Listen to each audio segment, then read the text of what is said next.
Fala rapaziada, tudo beleza? Pessoal, mais um Mad News e hoje vamos falar um pouquinho do mercado de criptomoedas, da mineração, da Flexpool que mudou de nome recentemente em um dia bem conveniente, da Greenpeace e a sua campanha contra o Bitcoin seguida aí da Ripple e de algumas placas de vídeo que estão para serem lançadas juntamente com alguns rumores aí deveras interessantes. Galera, o mercado ele teve uma leve correção após aquele pump interessante, onde o Bitcoin saiu dos 42 mil dólares para a casa dos 48 mil dólares.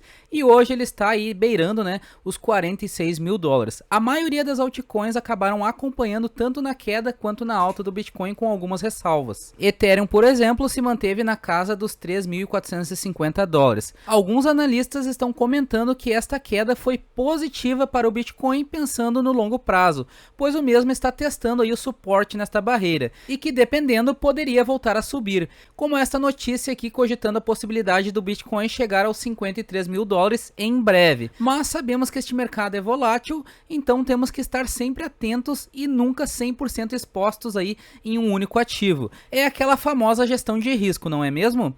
Enfim, o que ocasionou este recuo? Segundo as últimas notícias da Livecoins, um dos prováveis motivos seria o Parlamento Europeu ter aprovado a lei contra a privacidade, onde um dos focos desta lei é acabar com a privacidade de carteiras sem custódia, ou seja, carteiras como MetaMask, Exodus, Coinome e diversas outras, que não estão ligadas aí a nenhuma exchange, né?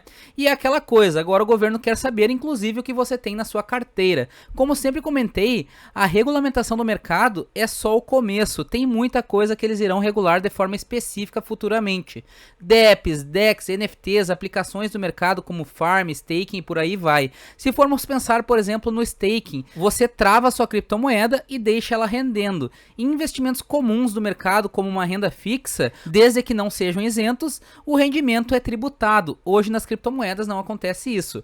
Para vocês terem ideia, existe um documento publicado pelo governo dos Estados Unidos falando das criptomoedas e suas regulamentações.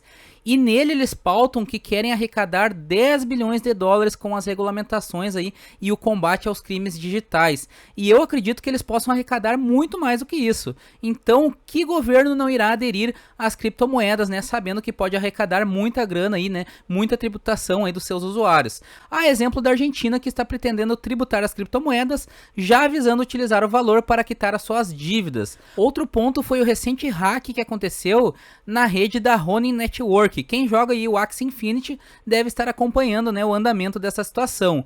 Os próprios investidores também já estão bem cautelosos aí por conta do mercado estar muito volátil, pelo menos nesses últimos 3 meses. E temos situações que já estão perdurando há um tempo, como o conflito da Ucrânia e da Rússia, a inflação alta e o aumento das taxas de juros aí para contenção, o Fed que o diga, né, as regulamentações e proibições que estão bem incisivas, os ETFs talvez passíveis de serem aprovados pela SEC com o tempo. E além disso, estamos em um cenário de recuperação dos países, por conta dos altos custos tanto de prevenção quanto de combate à pandemia que assolou o mundo aí como um todo. Então, possibilidades de pumps e dumps estão bem incertas, mas as criptomoedas têm se mostrado promissoras, né? Não é à toa que muitos países e governos estão aderindo, inclusive possivelmente utilizando as mesmas para contornar a dependência do dólar americano. E vale destacar que o mercado, ele não perdeu capitalização, na verdade ele até subiu levemente, né? E está em torno de 2,14 trilhões de dólares. Quanto às moedas de mineração, quem estava minerando o Ethereum mais a Zilliqa se deu muito bem, ou até mesmo quem estava apostando no projeto da ZIL, né? Ela chegou a valorizar quase 320% nos últimos 7 dias. Tudo por conta de uma integração e anúncio de lançamento do metaverso Metapolis, que acontecerá amanhã, 2 de abril, que basicamente será uma plataforma com o objetivo de criar uma interação entre produtores de conteúdo e usuários da Zilliqa. E vale lembrar que a ZIL não é uma moeda pequena, o seu projeto começou oficialmente em junho de 2017 e foi lançado em março de 2018, então ela já está há um tempo aí no mercado. Tem uma capitalização de mercado de 2,5 bilhões de dólares e pode ser minerada por placas de vídeo aí. Fora que sua plataforma permite contratos inteligentes aí e os custos da sua transação da rede são bem baixos. Falando em mineração, a Flexpool agora mudou de nome. Agora virou a pool da Lamborghini com o cachorro louco da Dogecoin dirigindo aí esta máquina. Agora no dashboard da Pool existe até estimativa em anos para você atingir o valor de uma Lamborghini, e no meu caso vai demorar um pouquinho mais de 31 anos. Isso quer dizer que está na hora, né, de eu aumentar meu poder computacional. Se bem que até lá o Ethereum vai valer pelo menos aí 20, 30, 40, 50 até mais vezes, né, do que vale hoje. O pessoal da Flexpool, eles são tão criativos que criaram uma moeda fake chamada Lambo para sacanear os seus usuários.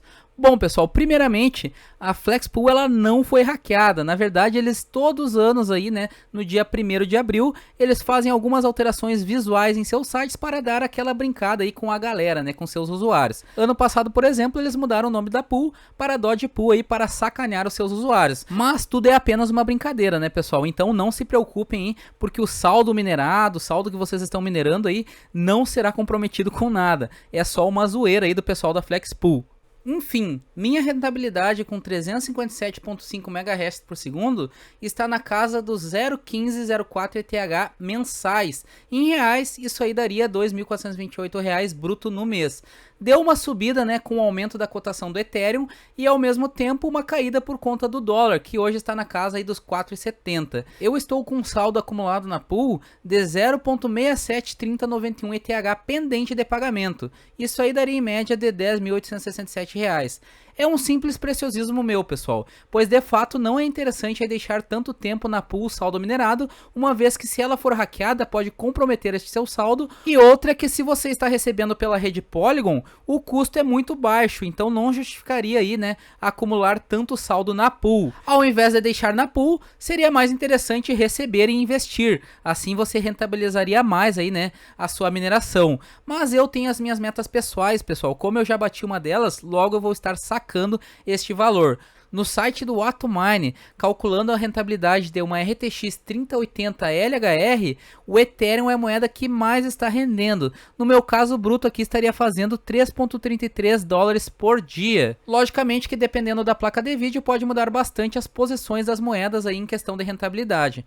Mas fato é que hoje ainda está bacana minerar. A rentabilidade, na minha opinião, está aceitável, não está ruim. Para ficar ruim, teria que estar dando prejuízo. Claro que tudo depende aí dos custos do camarada, né? Quanto mais custos, principalmente custos fixos, menor acaba sendo a sua rentabilidade, principalmente se você depende aí do valor minerado.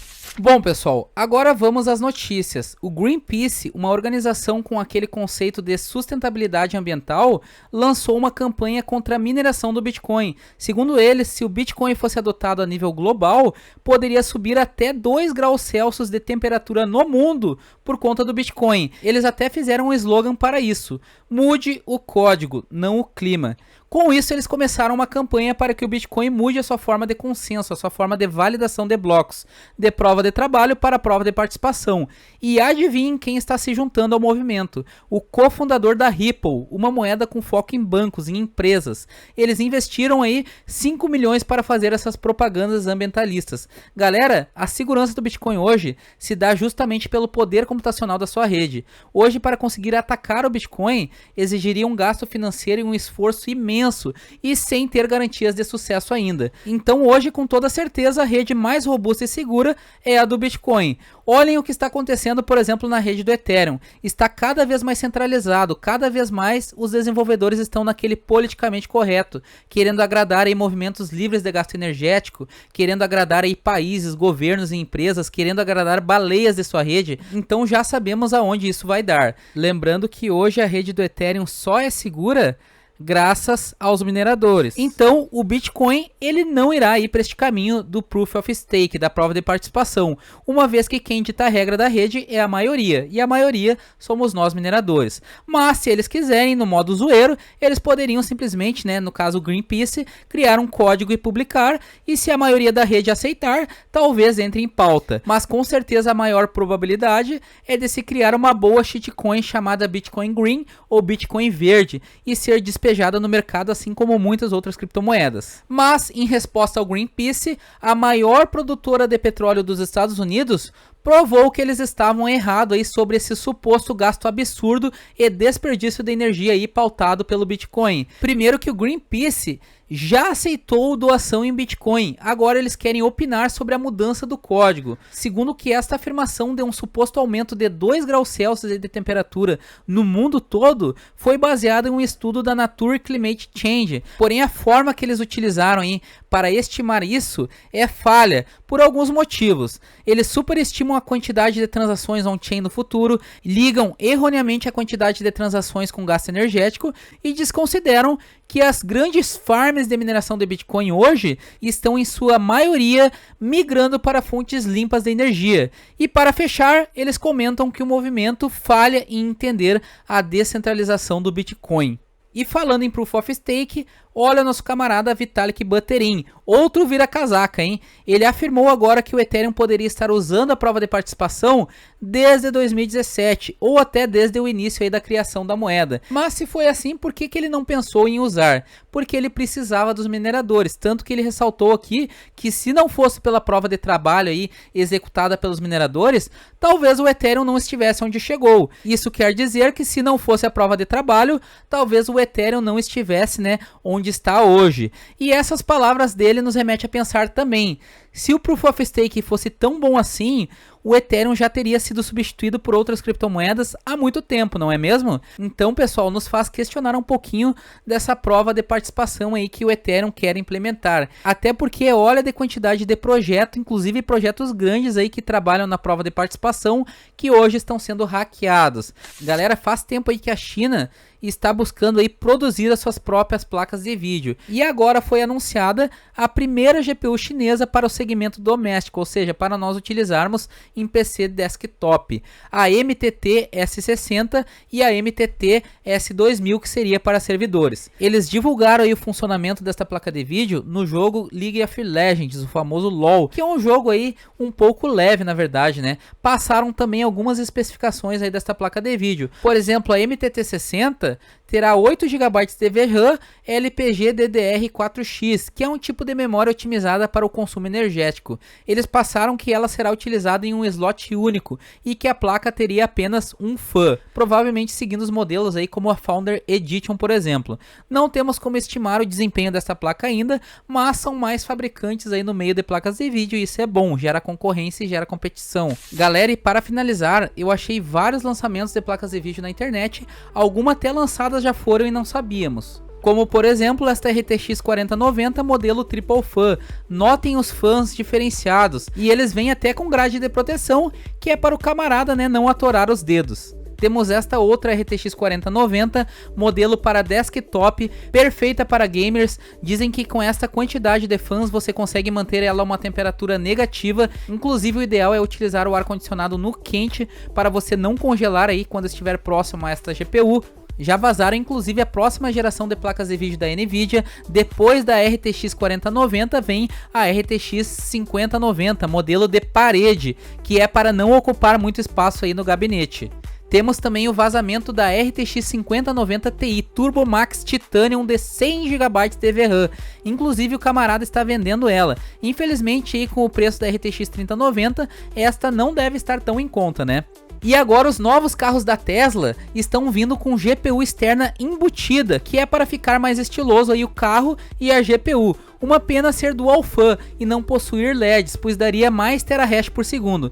E para quem acha que somente o gamer e o minerador tem vez, recentemente tivemos aí a postagem da nova placa de vídeo para servidor, a RTX 5090 Giant Server Mode.